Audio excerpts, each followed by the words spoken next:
बिस्मिल्लाहिर्रहमानिर्रहीम अल्हम्दुलिल्लाहि रब्बिल आलमीन वस्सलातु वस्सलामु अला सय्यिदिल अंबिया'i वल मुरसलीन व अला आलिहि व अस्हाबिहि अजमाइन अम्मा बाद।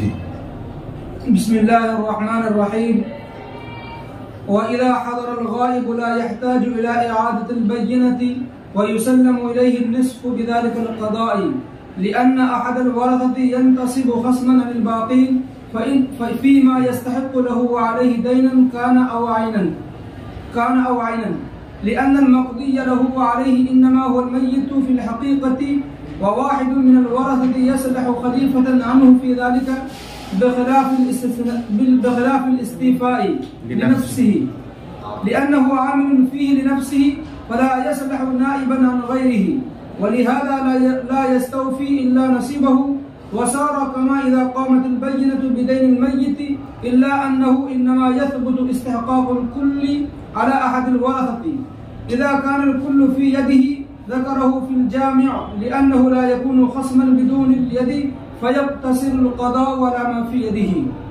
बस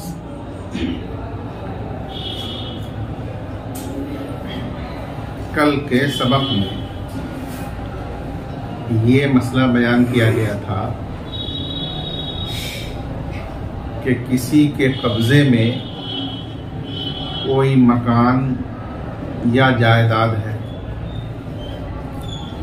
एक शख्स ने उसके बारे में दावा किया कि ये मेरे वालिद साहब की मिल्कियत है जिनका इंतकाल हो गया और मैं उनका बेटा हूँ, और एक दूसरा मेरा भाई है जो गायब है। काबिज ने उसका इनकार किया तो काजी की मजलिस में बैना कायम करके इसको मुद्दई ने साबित कर दिया, या एक सूरत ये थी कि खुद उस काबिज ने इसका इकरार कर लिया। बहरहाल इसमें ये बताया गया था कि हाजिर का जो हिस्सा है मसलन निस्फ, वो उस जायदाद या मकान में से उसको दे दिया जाएगा, और गायब का हिस्सा बाज़ अइम्मा के कौल के मुताबिक उसी काबिज के पास, जैसे रहमतुल्लाह अलैह का मसला, और बाज़ अइम्मा के कौल के मुताबिक उससे लेकर किसी अमीन के पास महफूज कर दिया जाएगा, जैसा कि साहिबान का मसला है। अब उसी के मुतालिक कहा जा रहा है व इज़ा हज़रल गाइब, और जब वो गायब भाई हाजिर हो जाए तो उसे जरूरत नहीं पेश आएगी दोबारा बैना कायम करने की, बल्कि उसके आने के बाद जब शनाख्त उसकी हो जाए कि ये वही गायब भाई है, तो जो उसका हिस्सा महफूज है वो उसको दे दिया जाएगा। व युसल्लमु इलैहि निस्फ़ु बिज़ालिकल क़ज़ा, उसको वो महफूज आधा हिस्सा दे दिया जाएगा उसी साबिक़ फैसले की वजह से। लिअन्न अहदल वरसति यंतसिबु ख़स्मन अनिल बाक़ी फ़ीमा यस्तहिक़्क़ु लहु व अलैहि दैनन कान अव ऐनन, इसलिए कि वारिसों में से कोई भी एक शख्स फरीक बन जाता है बाकी वारिसों की तरफ से हर ऐसे हक में जो साबित हो मय्यत के लिए या वाजिब हो उस मय्यत के ऊपर। यानी किसी शख्स का इंतकाल हो गया और उसके ऊपर दूसरे ने अपने दैन का दावा किया तो ये अलैहि हुआ, या खुद उस मय्यत का दैन और हक है दूसरे पर, उसका दावा किया गया किसी एक वारिस की तरफ से, तो चाहे उस पर वाजिब हक हो या उसका हक किसी और पर साबित और वाजिब हो, ऐसे मामले में एक वारिस फरीक की हैसियत से काफी होता है। तमाम वारिसों का उस मुकद्दमे में बहैसियत फरीक मौजूद रहना कोई जरूरी नहीं होता, एक वारिस काफी है। लिहाजा अगर वो खुद मुद्दई है तो वो बहीना कायम कर देगा और उसकी बुनियाद पर जो फैसला काजी करेगा वो तमाम वारिसों के हक में नाफिज होगा। और अगर वो वारिस मुद्दा अलह है, दूसरे ने अपने दैन का मय्यत पर दावा किया, तो वो दूसरा मुद्दई जो बय्यना कायम करेगा और एक वारिस की मौजूदगी में उसके मुताबिक जो फैसला कर देगा काजी, वो फैसला भी सब वारसा पर नाफिज होगा। और उसकी दलील क्या है? उसकी दलील ये है कि असल मक़ज़ी लहू या मक़ज़ी अलैह, जिसके हक के लिए फैसला किया गया वो मक़ज़ी लहू, और जिसके ऊपर हक के वाजिब होने का फैसला किया गया वो मक़ज़ी अलैह। तो मय्यत मक़ज़ी लहू भी हो सकता है कि उसका दैन दूसरे पर था तो बय्यना की बुनियाद पर मय्यत के लिए फैसला हुआ, और मक़ज़ी अलैह भी हो सकता है कि दूसरे ने उस पर अपने दैन का दावा किया और बय्यना कायम कर दिया तो उस पर दैन का फैसला किया गया। अलगरज मक़ज़ी लहू या मक़ज़ी अलैह, मुआफिक जिसके फैसला हो मक़ज़ी लहू और जिसके खिलाफ फैसला हो मक़ज़ी अलैह, ये असल में मय्यत है,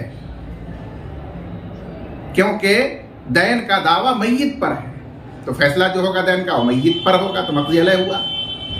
या दैन का दावा मय्यत की तरफ से है कि मय्यत का दैन है तो उसके वजूब का फैसला होगा तो मक़ज़ी लहू कौन हुआ?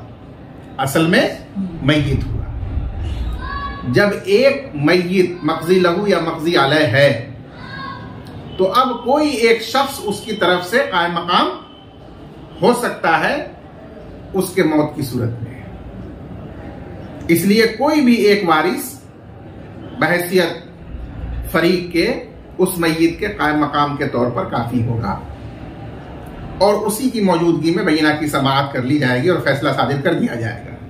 जो फैसला सादिर किया जाएगा वो उस मौजूद पर भी लागू होगा और जो दूसरे वरसा गायब है उन सब पर भी लागू हो जाएगा। दैनन काना व आइनन, वो हक खाह दैन हो या कोई मुअय्यन चीज हो। लिअन्नल मक़ज़ी लहू अलैहि इन्नमा हुवल मय्यत फिल हक़ीक़ा, इसलिए कि मक़ज़ी लहू या मक़ज़ी अलैह दोनों जगह वाव जो है वो औ के माना में है। मक़ज़ी लहू या मक़ज़ी अलैह हकीकत में वो सिर्फ मय्यत है।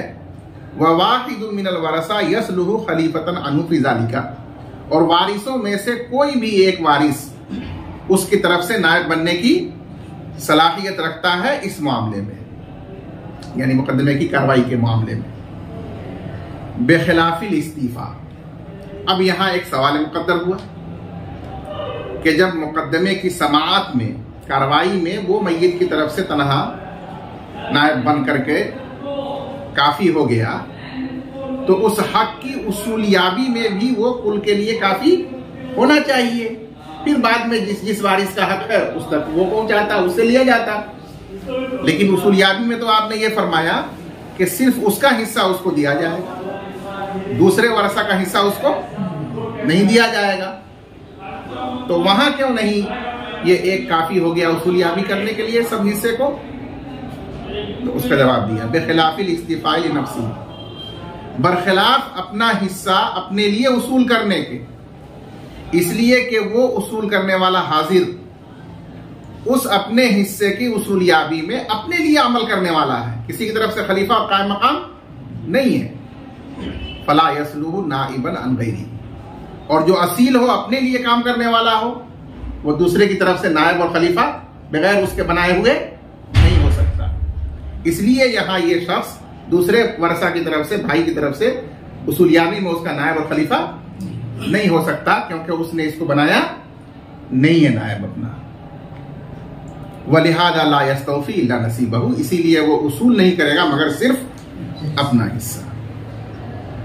वसारा कमा इदा कामतिल बय्यिनतु बिदैनिल मय्यित, और ये ऐसा ही हुआ जैसा कि जब मय्यित के दैन पर बय्यिना कायम हो जाए, यानी किसी वारिस ने दावा किया कि मेरे वालिद का 1000 दैन वाजिबुल अदा था फला साहब पर,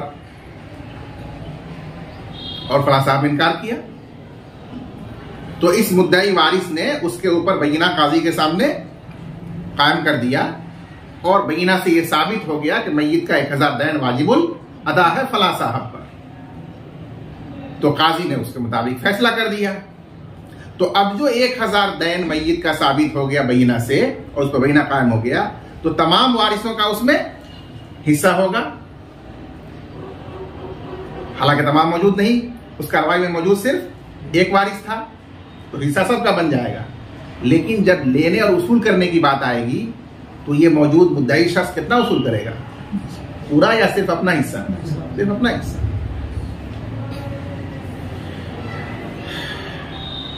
अब उसके बाद इल्ला से एक और सवाल का जवाब है। वो सवाल ये है कि ये तो आपने उसूल करने में समझा दिया, बहुत अच्छा किया।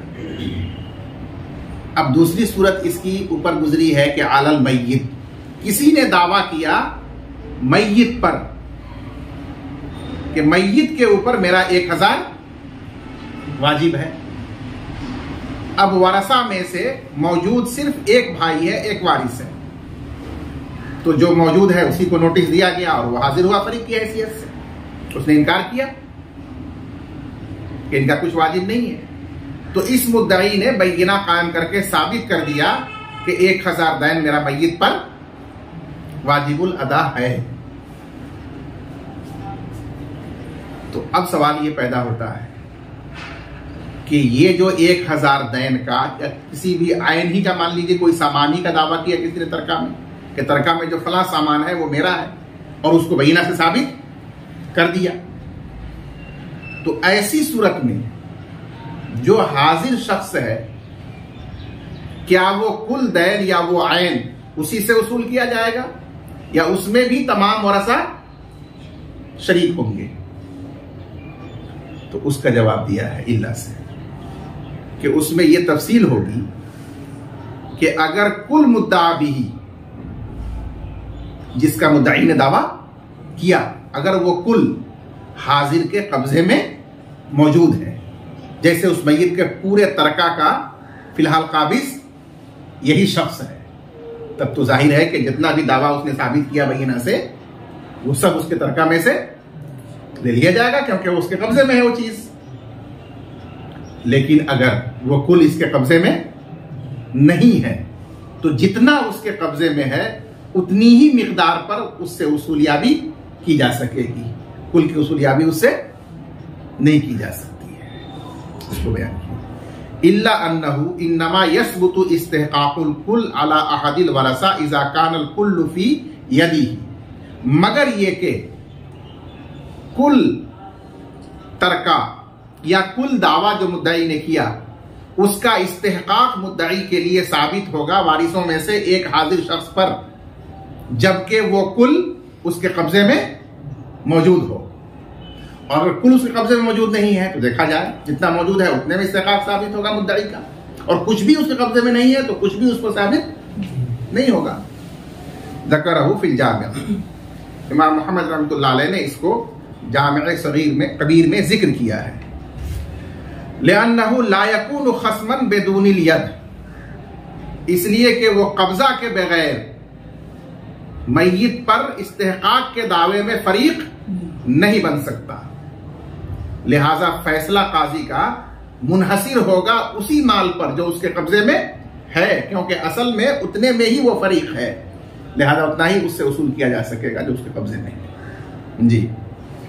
वमन क़ाल माली फिल मसाकीन सदक़तुन फहुव अला मा फीहि ज़कातु व इन अवसा बिथुलुथि मालिही फहुव अला थुलुथि कुल्लि शैइन वल क़यासु अन यलज़महु सदक़तु अन यलज़महु तसद्दुक़ु बिल कुल्ली व बिही क़ाल ज़ुफ़र रहिमहुल्लाह लिअमूमि इस्मिल माली कमा फिल वसिय्यति वजहुल इस्तिहसान अन्न ईजाबल अब्दी युअतबर बिइजाबिल्लाहि तआला फयंसरिफु ईजाबुहु इला मा अवजब अश-शारिअु फीहि सदक़तन मिनल माली अम्मा अल-वसिय्यतु फउख्तुल मीराथि लिअन्ना खिलाफतुन कहिया फला यख्तस्सु बिमालिन दून मालिन वलिअन्न ज़ाहिर इल्तिज़ामु सदक़ति मिन फ़ादिल मालिही वहुव मालु ज़काति अम्मा अल-वसिय्यतु फतक़अु फी हालिल इस्तिग़नाइ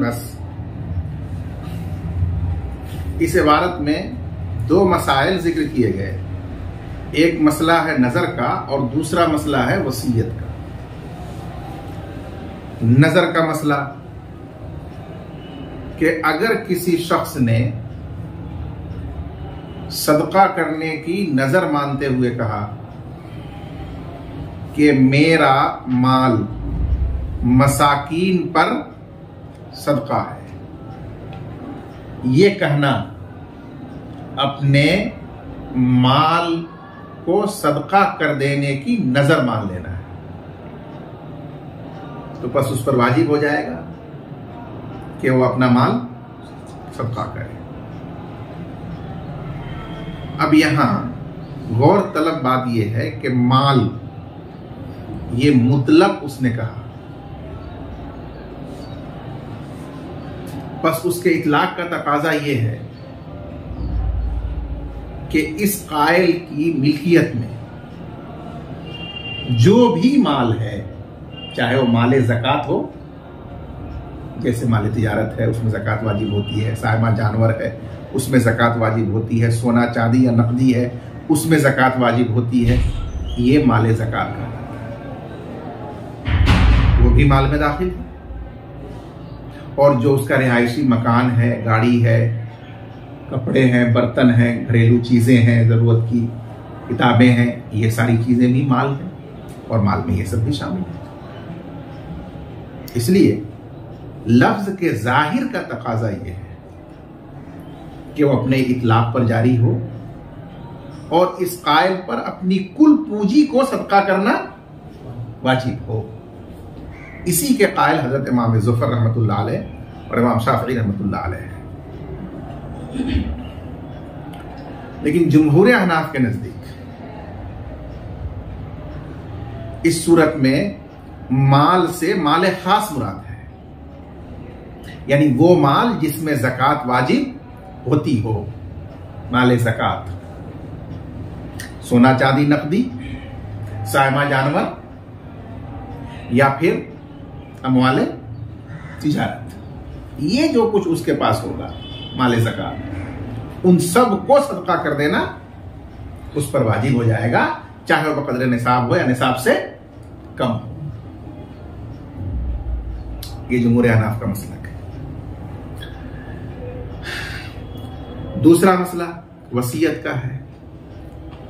वो वसीयत का मसला यह है कि किसी शख्स ने अपने तिहाई माल की वसीयत की फुकरा और मसाकीन के लिए, तलबा के लिए, उलमा के लिए,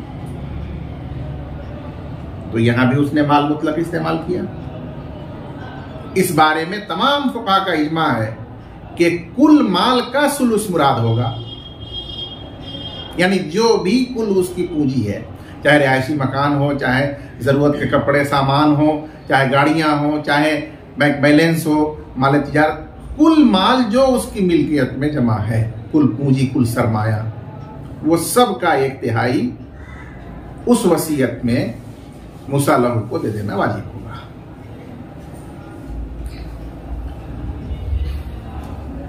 तो जो हजरात ये कहते हैं कि नजर में भी कुल को सदका करना वाजिब है, तो वो उसको कयास करते हैं वसीयत के इस इजमाई मसले पर कि जिस तरह यहां माल से उसका कुल माल मुराद लिया गया बिला तफरीक, उसी तरह नजर में भी उसका कुल माल मुराद लिया जाएगा बिला तफरीक, और पूरे ही माल को सदका करना वाजिब है। लेकिन जमहूर अहनाफ जो कहते हैं कि नहीं, उसमें खास माल जो माल ज़कात है वही सदका करना वाजिब होगा, और यहां वो कहते हैं कि नहीं, यहां पर कुल माल का सुलूस वसीयत में देना वाजिब होगा, तो उनके ऊपर अब दोनों में फर्क करना जरूरी होगा। तो जाहिर मजहब के मुताबिक उसके फर्क की वजह बयान की गई, और फर्क की दो वजह बयान की मुसन्निफ ने। फर्क की पहली वजह तो यह बयान की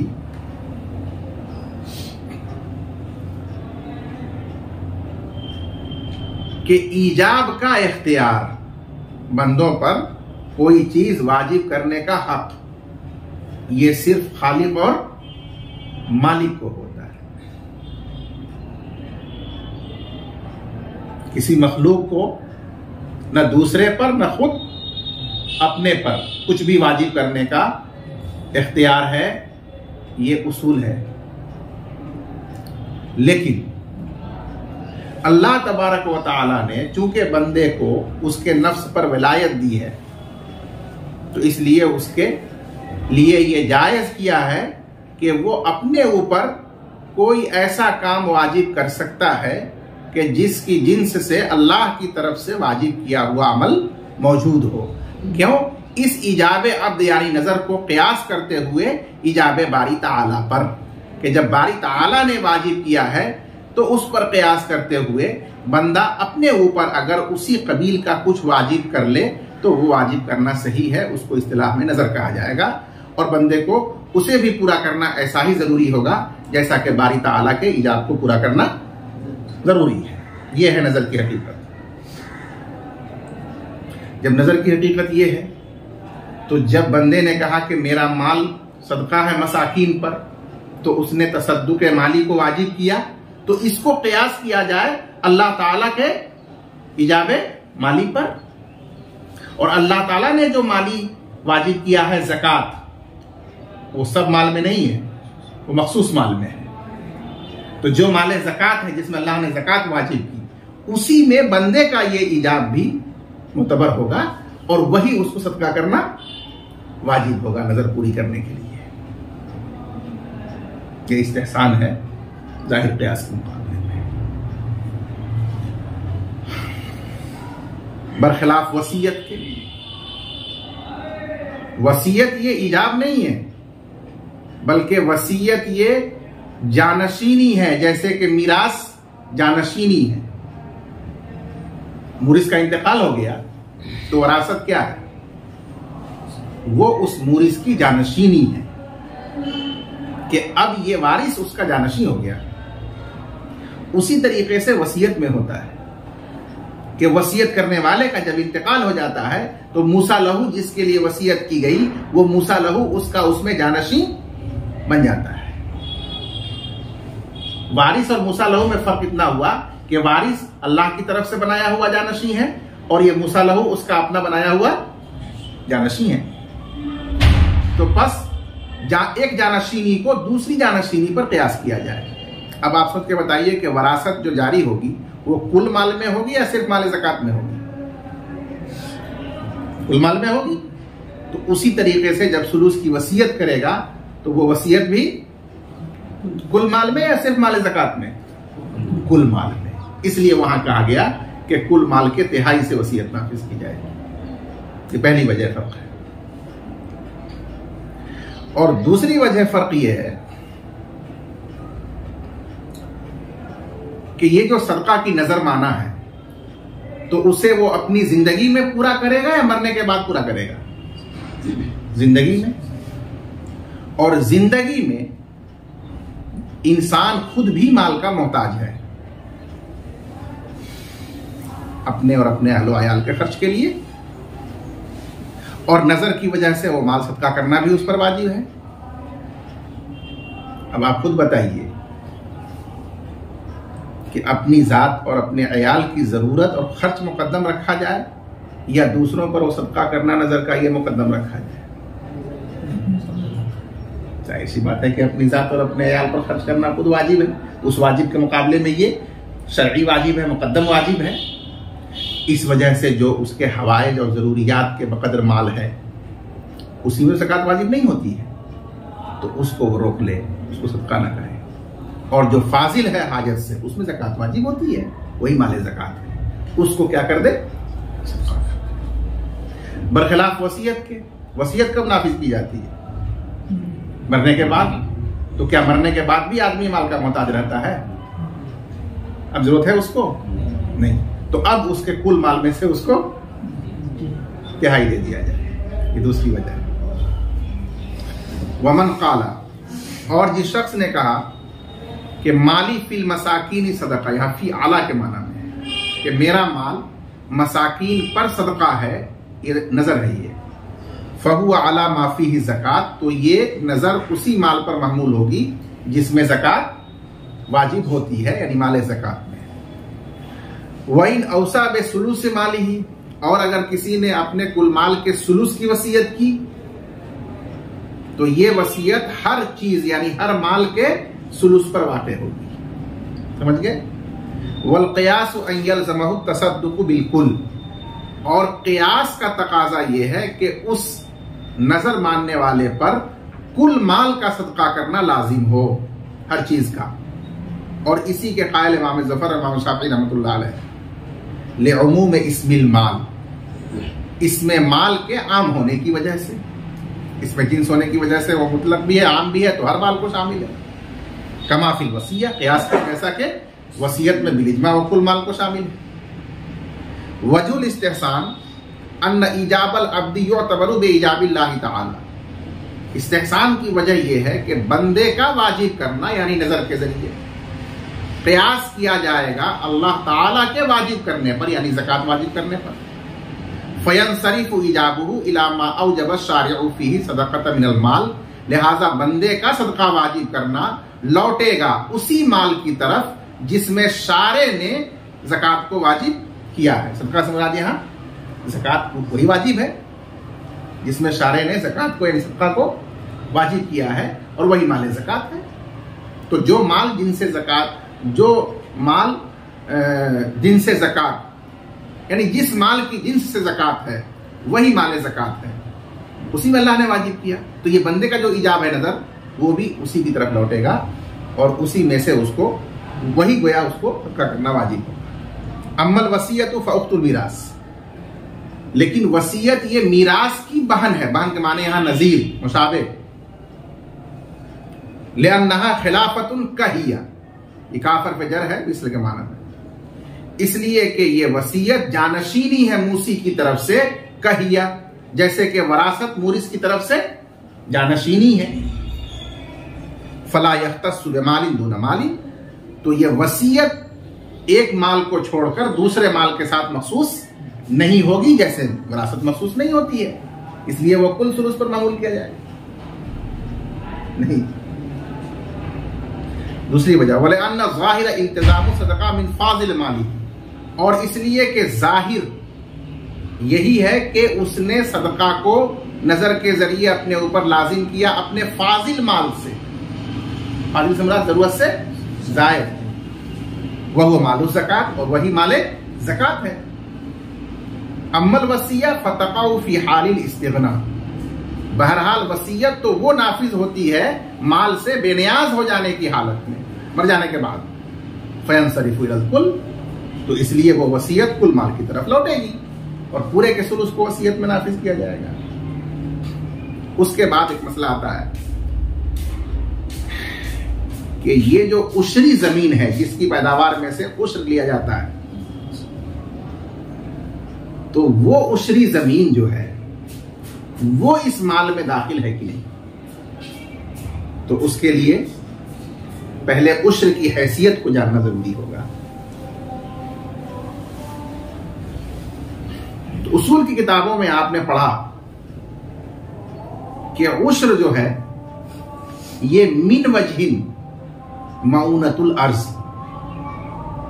जमीन की लागत भी है, और ये मिन वजहिन इबादत भी है, सबका भी है। इसमें दोनों जहते हैं।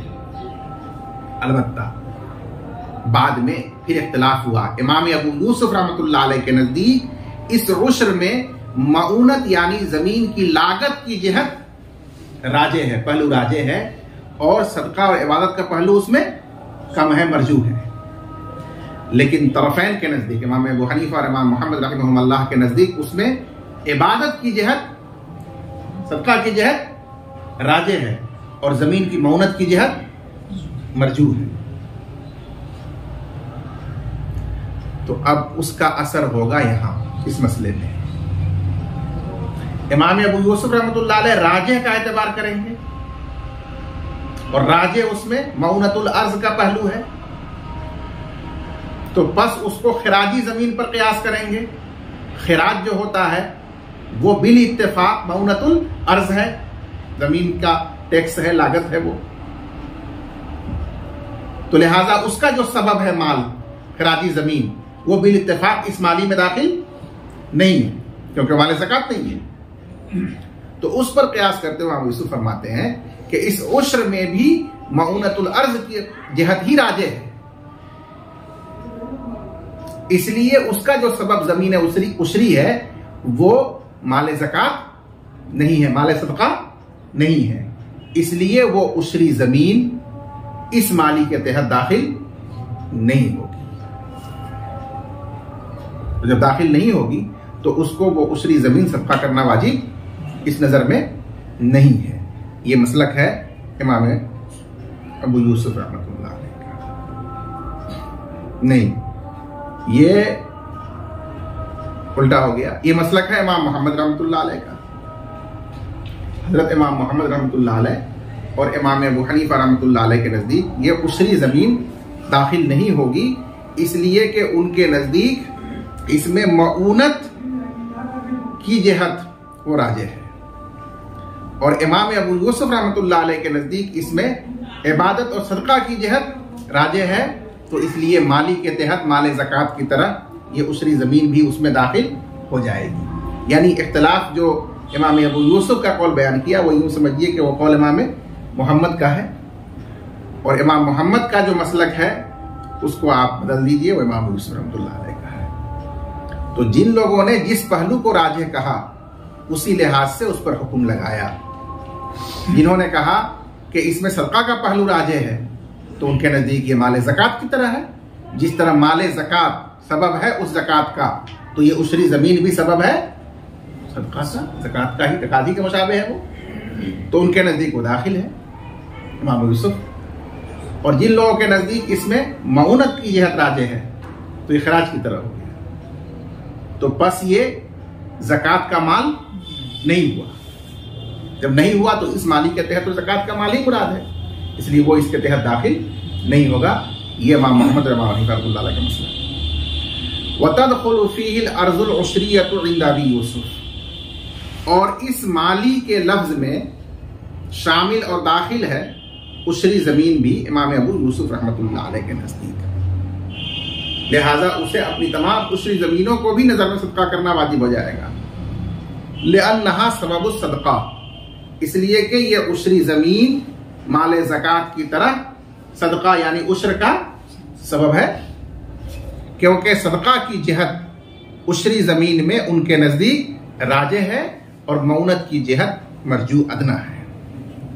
और इमाम मोहम्मद रहमतुल्लाह अलैह के नजदीक, और यही इमाम अबू हनीफा रहमतुल्लाह अलैह का भी मसलक है कि यह उशरी जमीन दाखिल नहीं होगी, इसलिए वो जमीन को सदका नहीं करेगा। लिअन्नहु सबबुल मऊना, इसलिए कि वो उशरी जमीन मऊनतुल अर्ज का सबब है, लागत यानी ऐसा खर्च, रहमुकल्लाह, ऐसा खर्च जो दूसरे के लिए किया जाए, वाजिब किया जाए, और उससे दूसरे की बका मुताल्लिक हो कि वो खर्च किया जाएगा तब वो बाकी रहेगा, वरना वो बाकी नहीं रहेगा। ऐसे खर्च को, ऐसे वाजिब माली को क्या कहते हैं? लागत, उर्दू में मऊनत। जैसे बीवी का नफका तो मऊनत है, इस तरीके से सदका फित्र है वो मऊनत है कि ये सदका फित्र देंगे तो जिसकी तरफ से दिया जा रहा है उसकी रूहानी बका है। नफका देंगे बीवी को तो उसकी वजह से उसके हयात की बका है।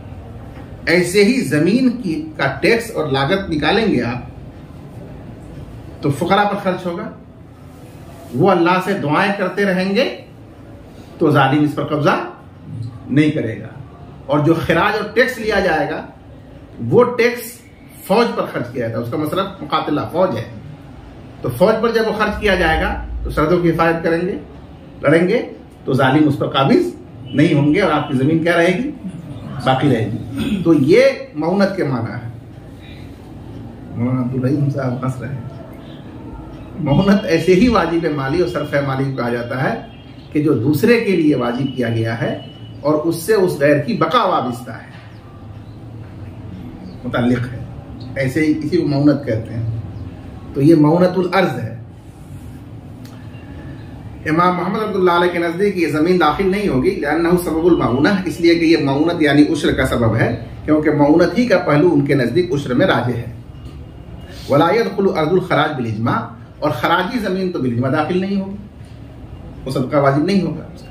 लिअन्नहु यतमहज़ु मऊनतन, क्योंकि वो तो खालिस मऊनत है, टैक्स और लागत है जमीन की, उसमें तो इबारत सदका का माना ही नहीं है। उसकी दलील ये है कि वो काफिर से भी लिया जाता है, गैर मुस्लिम से भी लिया जाता है। वलौ क़ाल मा अमलिकुहु सदक़तुन फिल मसाकीन फ़क़द क़ील यतनावलु कुल्ल मालिन लिअन्नहु अअम्मु मिन लफ्ज़िल माली वल मुक़य्यिदु ईजाबु शर'i व हुवा मुख़्तस्सुन बिलफ्ज़िल माली वला मुख़स्सिस फ़ी लफ्ज़िल मिल्की फ़बक़िया अलल उमूमी वस्सहीहु अन्नहुमा सवाअन लिअन्नल मुल्तज़िम बिल लफ्ज़ैनि लिअन्नल मुल्तज़िम बिल लफ्ज़ैनि अल फ़ाज़िलु अनिल हाजति अला मा मर्रा।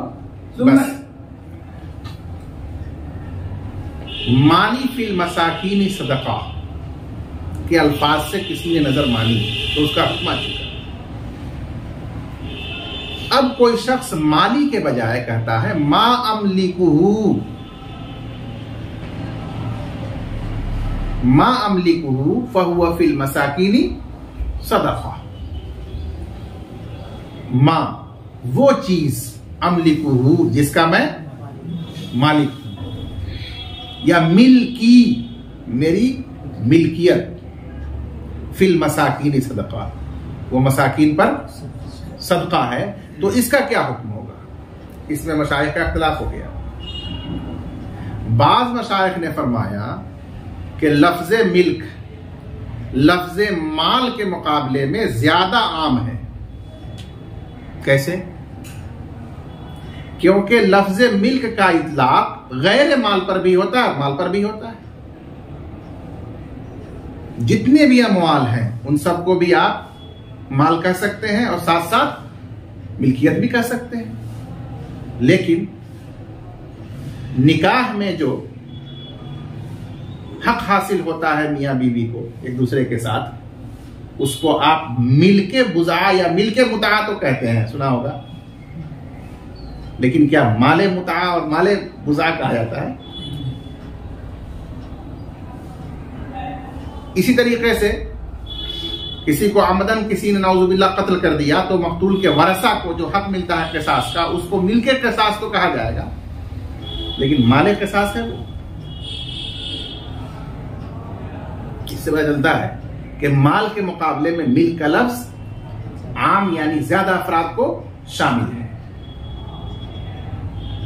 तो लाजिम है कि इस उमूम की ज्यादती को मद्देनजर रखते हुए हुक्म में भी माल के मुकाबले में इसको आम रखा जाए।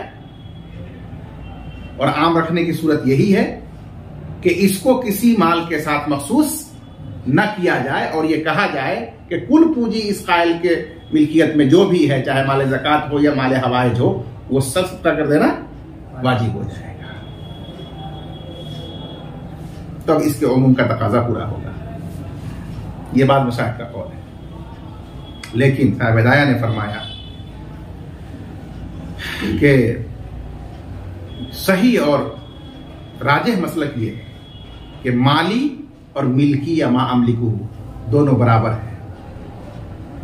यानी जो उसके हवाइज से जायद फाजिल माल है वही तसद्दुक वाजिब होगा, और जो हवाइज में मशगूल है, जरूरत का माल है, वो वाजिब तसद्दुक नहीं होगा, न माली कहने से और न मा अमलिकू कहने से।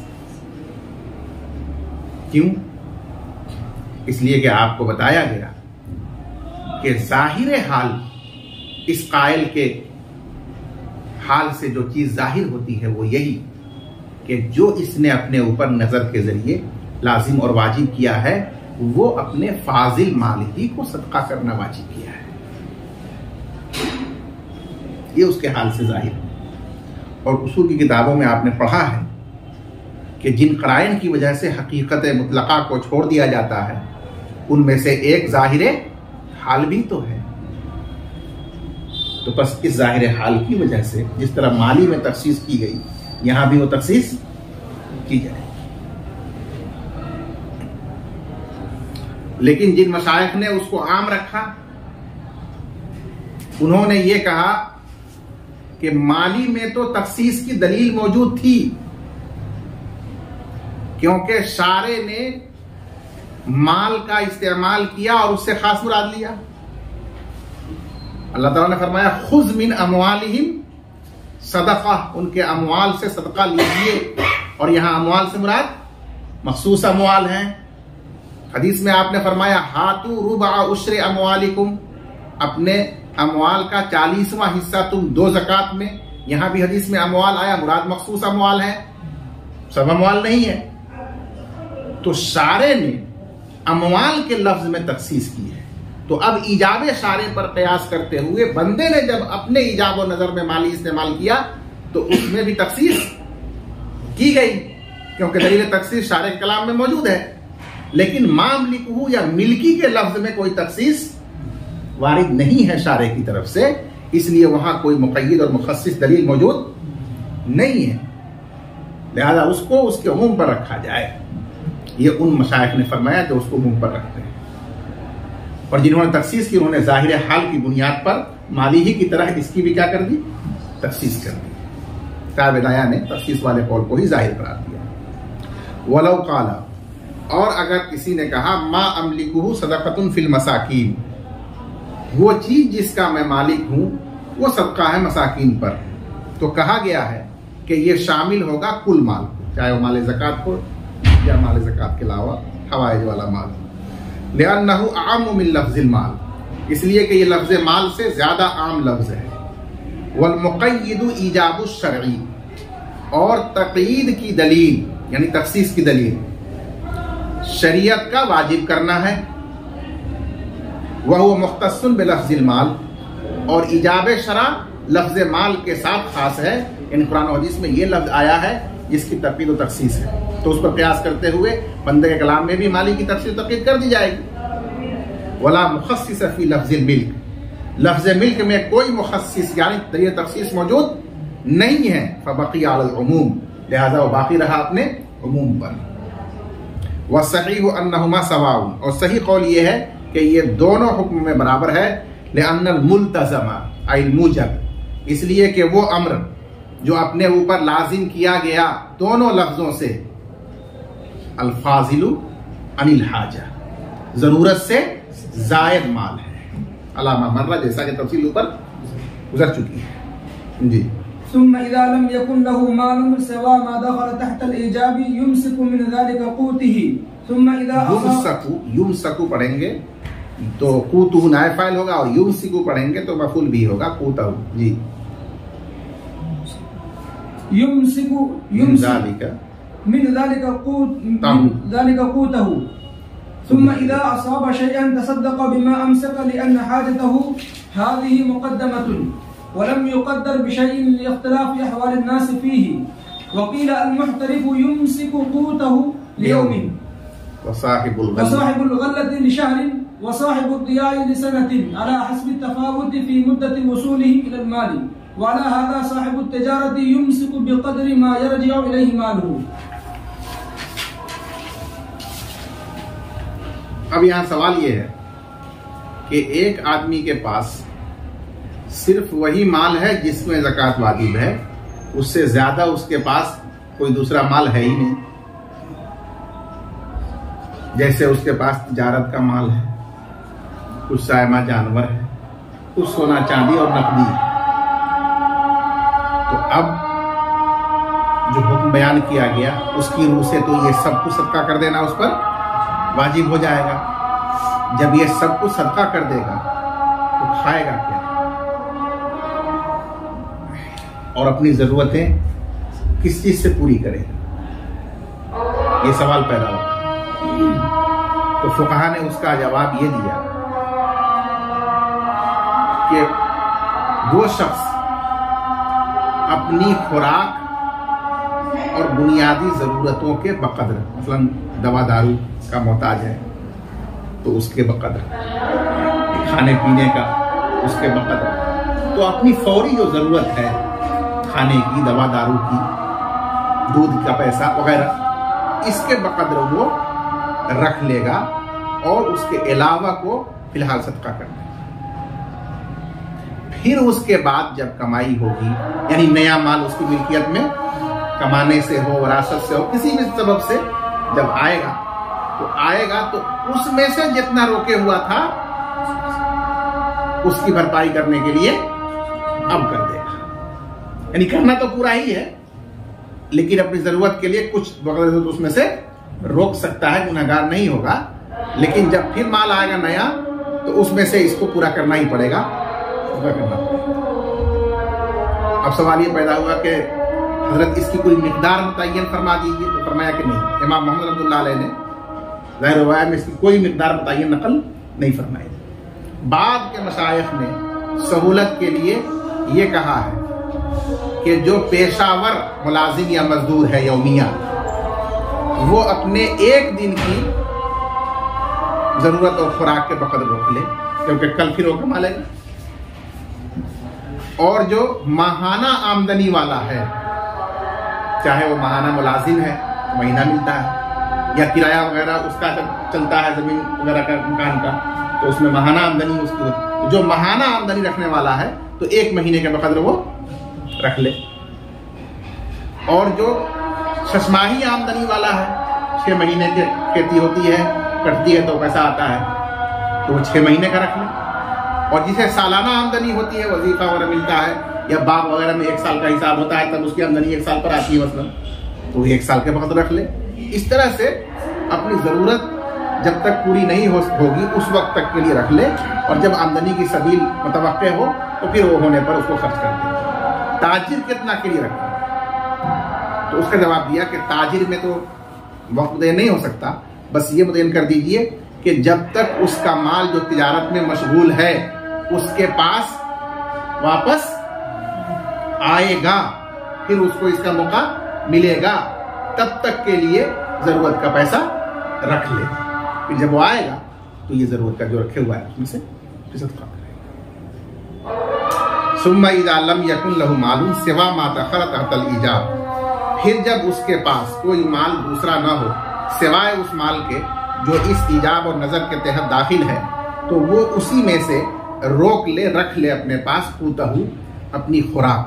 सुम्मा इज़ा असाब शय्यन, फिर जब उसके बाद कुछ माल पाए तो उस मिकदार को सदका अब कर दे जो उसने रोक लिया था। लिअन्न हाजतहु हाज़ी, इसलिए कि उसकी ये बुनियादी ज़रूरत खाने पीने की मुक़द्दम है। वलम युक़द्दर बिशैइन, और इसकी कोई मिकदार मुकर्रर नहीं की गई है, यानी ज़ाहिर रिवाया में लिख्तिलाफ़ि अहवालिन नासी फ़ीही, क्योंकि लोगों के अहवाल इखराजात में मुख्तलिफ हैं।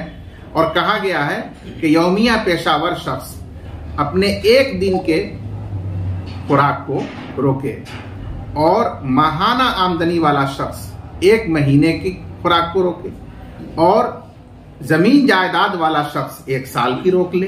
अला हस्बि तफाउत फी मुद्दत उसूल मिनल माल, अपने माल तक पहुंचने की मुद्दत में फर्क के मुताबिक, क्योंकि इसी फर्क के साथ माल तक पहुंच रहा है इंसान, तो जब तक नए माल तक नहीं पहुंचता है तब तक के लिए रोक ले।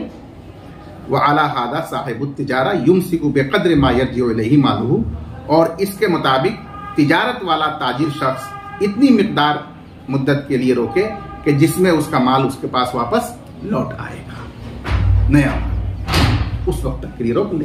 फिर जब आएगा तो खुद भी उसमें से काम चलाया, लिया था उसे पकड़। वल्लाहु अअलम।